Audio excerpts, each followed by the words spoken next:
Hello बच्चों, क्या हाल चाल। तो कैसे हैं आप लोग। आज हम लोग डिस्कशन करने वाले हैं परिमेय संख्या का अगला गुणधर्म, जिसको हम लोग बोलते हैं सहचार्य गुणधर्म। ठीक है, एसोसिएटिव प्रॉपर्टी।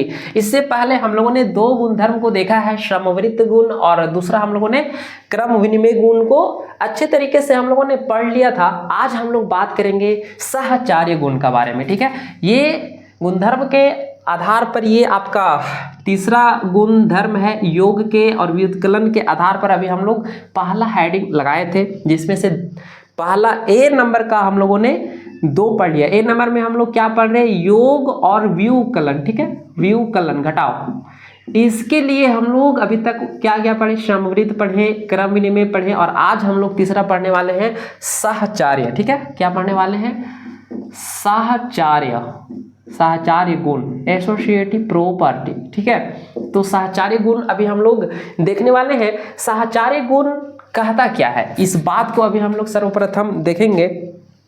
तो सहचार्य गुण कहता है, उदाहरण से आइए हम लोग समझते हैं।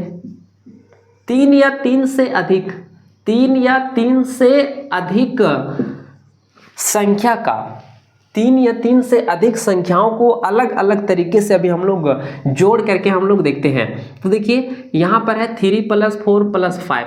सर्वप्रथम हम लोग क्या करते हैं, इन दोनों का ग्रुप हम लोग बनाते हैं। ब्रैकेट लगा दिए तो बोर्ड मास अब लगाना पड़ेगा। तो बोर्ड मास में क्या हो जाएगा कि 3 को छोड़ दीजिए, पहले ब्रैकेट का काम, तो ये हो जाएगा हमारा कितना, 9। ठीक है, हाँ 4 5 9, इसको हम लोग जोड़ेंगे कितना आएगा, 12। ठीक है, इसी तरीके से हम लोग क्या करेंगे, अब हम लोग क्या करेंगे, इसको अलग ग्रुप हम लोग बनाते हैं। ठीक है, अब इन दोनों का ग्रुप हम लोग बनाते हैं, इसको आप मिटा दीजिए।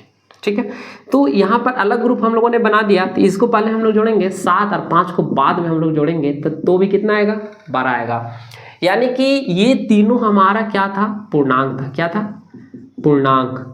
और पूर्णांक को अलग अलग समूह में अलग अलग तरीके से समूहित करने पर भी अगर हम लोग जोड़ते हैं तो क्या होता है, उत्तर जो है वो समान प्राप्त होता है। तो कहेंगे कि पूर्णांक जो है वो योग के अंतर्गत सहचार्य होते हैं। योग के अंतर्गत क्या होते हैं, योग के अंतर्गत सहचार्य होते हैं। इसी बात को आइए पहले हम लोग सहचार्य का डेफिनेशन लिख लेते हैं। सहचार्य गुण कहते किसको है, उम्मीद है समझ में तो आ गया होगा, लेकिन लिख भी लेते हैं थोड़ा सा। ठीक है, 3 या 3 से अधिक, 3 या 3 से अधिक, 3 या 3 से अधिक संख्याओं के लिए, अधिक संख्याओं के लिए गणितीय संक्रिया। ठीक है, गणितीय संक्रिया। ठीक है, गणितीय संक्रिया करते समय यदि संख्याओं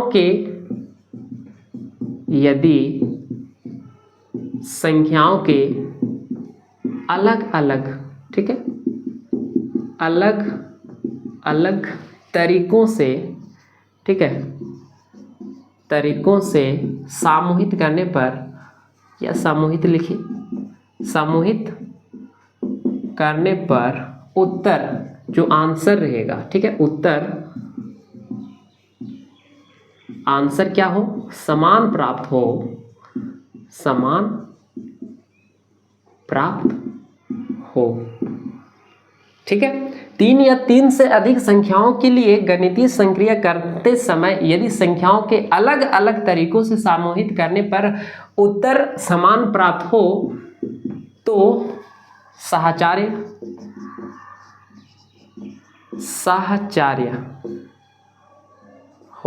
होगा। ठीक है, तो सहचार्य गुण का पालन होगा। ठीक है, पालन होगा या सहचार्य गुण होता है, भी आप लिख सकते हैं, सहचार्य गुण होता है। जैसा कि अभी हम लोगों ने बात कर लिया था, तो उसी को उदाहरण के रूप में आप यहाँ लिख सकते हैं। उदाहरण के रूप में 3 + 4 + 5, इसको अलग अलग तरीके से हम लोग समूहित करते हैं। तो पहला तरीका में हम लोग क्या किए थे, इसको हम लोगों ने ऐड कर दिया, तो 3 + ये 4 5 9, तो भी 12 आया था। और यहाँ पर हम लोग क्या किए थे, एक बार हम लोगों ने 3 और 4 को पहले जोड़ लिया था और 5 को बाद में जोड़ेंगे तो भी हमारा रिजल्ट कितना आएगा, 12 ही आएगा। तो यहाँ पर हम लोग लिख देंगे 3 + 4 + 5 कीजिए या 3 + 4 पहले कीजिए +5 बाद में कीजिए, तो रिजल्ट क्या आएगा, बराबर होगा। तो कहेंगे कि अगर ये तीनों हमारा क्या है, पूर्णांक है, क्या है, तीनों हमारा क्या है, पूर्णांक है, तो कहेंगे पूर्णांक योग के अंतर्गत, ठीक है, अंतर्गत साहचार्य होते हैं। क्या होते हैं, साहचार्य होते हैं। ठीक है, तो अब हम लोग बात करेंगे परिमेय संख्या के लिए। तो परिमेय संख्या के लिए आइए साहचार्य गुण हम लोग देखते हैं कि परिमेय संख्या में होता है कि नहीं होता है। तो आइए परिमेय संख्या का एक उदाहरण हम लोग लेते हैं। 3/2 + 5/3 + 4/2। ठीक है, 3 परिमेय संख्या हम लोगों ने ले लिया और अलग अलग ग्रुप बना के अभी हम लोग इसको ऐड करके देखते हैं। तो योग के अंतर्गत साहचार्य होता है कि नहीं होता है वो पता चल जाएगा। ठीक है, तो देखिए 5/3 है + 4/2 है। तो आइए इसका पहले हम लोग देख लेते हैं। तो ये 3/2 को रहने दीजिए, प्लस यहाँ पर एलसीएम ले लीजिए आप, 3 और 2 का एलसीएम 6 हो जाएगा। तो 3 दूनी 6, तो 5 दूनी 10, 4 2 तिया 6, तो 4 तिया कितना 12। ठीक है, तो ये हमारा कितना आएगा 3/2 और इधर आ जाएगा 12 22 और बट्टा 6। अब इसको जोड़ दीजिए, इसको जोड़ेंगे एलसीएम 6 आएगा, 3 दूनी 6, तो 3 तिया 9 + 22। ये हमारा रिजल्ट कितना आएगा, ये रिजल्ट आ जाएगा 31/6। आइए इसका दूसरा ग्रुप हम लोग बना के देखते हैं। 3/2 + 5/3 को एक साथ रख लेते हैं, + 4/2 को हम लोग बाहर रहने देते हैं। तो यहाँ पर क्या आएगा, 3 और 2 का जो एलसीएम है लघुत्तम वो 6 आएगा। 2 तिया 6, तो 3 तिया 9, 3 दूनी 6, तो 5 दूनी 10, ये 19/6 आएगा। और बाद में हमारा देखिए यहाँ पर एक चीज़ छूट गया था 4/2। अब हम लोग क्या करेंगे, ये 19/6 है + 4/2 है। ठीक है, अब इसका एलसीएम लीजिए, इन दोनों का एलसीएम लीजिए, तो ये आएगा हमारा 6, 6 × 6 19 × 19, 2 तिया 6, तो 4 2 तिया 6, 4 तिया 12। ठीक है, अब इसको आप जोड़ेंगे तो देखेंगे कि 19 और 12 जो होता है वो 31 होता है। कितना होता है, 31।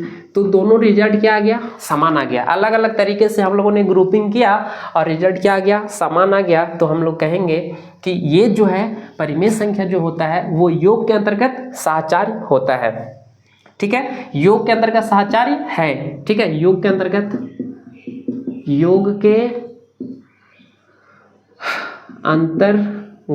है। ठीक है, साहचार्य है, ये अभी हम लोगों ने चेक कर लिया, साहचार्य है। ठीक है, तो अभी हम लोगों ने क्या देखा कि व्युत्कलन के अंतर्गत, ठीक है, तो इसका में ए नंबर आप लिख लीजिए, योग के अंतर्गत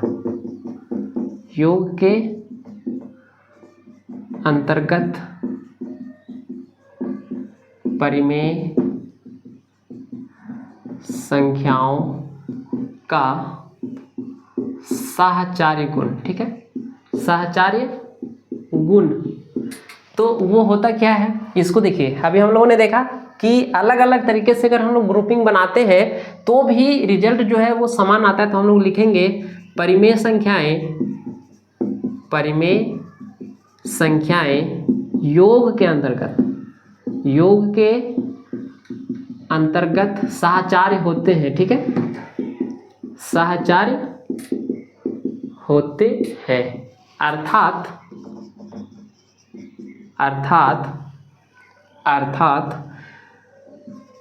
परिमेय संख्याएं